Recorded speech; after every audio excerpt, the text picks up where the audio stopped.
Today I'm going to show you a critical weakness in blockchain systems. How someone could obtain a wallet private key using only its public key. Don't believe me? Watch this. I'll generate a new key, feed it into a simple hack script, and here it is, the private key. Now if I import this into MetaMask, you will see that the wallet exists. How did I do it? Oh, sorry, my throat. And oh, I forgot to turn on my light. Now it's better. So, how did I do this? Don't worry, your crypto is safe, at least if your wallet's developer used truly random keys. If not, well, that's a different story. In this video, I'll explain why using standard random functions like mathRand in Go or rand in C can lead to predictable private keys. By the end, you will know what secure randomness means, why it's essential, and how to avoid this pitfall in your applications. In cryptography, randomness is everything.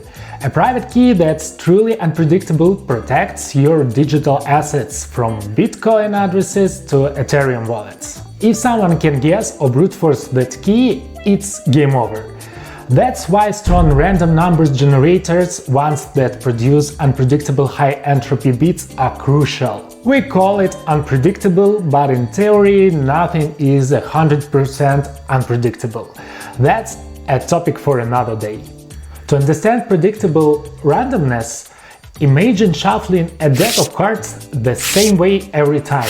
If someone knows the shuffle pattern and the starting seed, they'll know exactly which card comes next. Many programming languages use default random functions. In Go, that's mathRand. In C, you often see rand. These aren't designed for security. They can be seeded with a known value like the system clock. If an attacker can guess when your code ran, they can recreate the same pseudo-random sequence. That's how I recreated the private key in my example. In contrast, most languages offer secure alternatives. In Go you have cryptorand, in Python there is the secret model or USU random, in C++ there is std random device or third-party libraries. These rely on system-level entropy sources.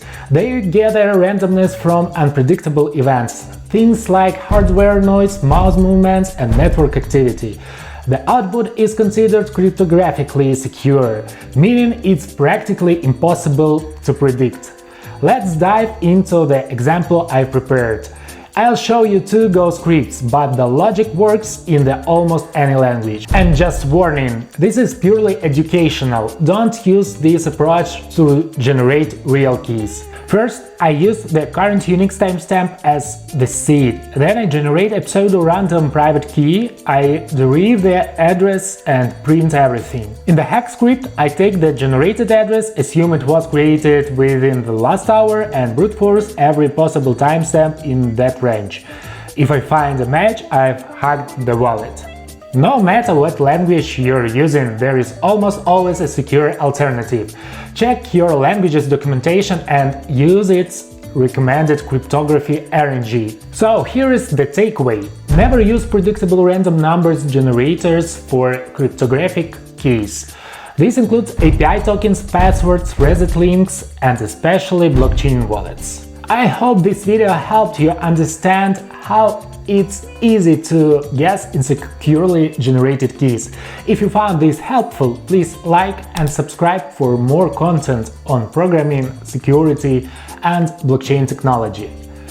Drop a comment if there is a topic you'd like me to cover. Stay in tech and remember, randomness is key to your security.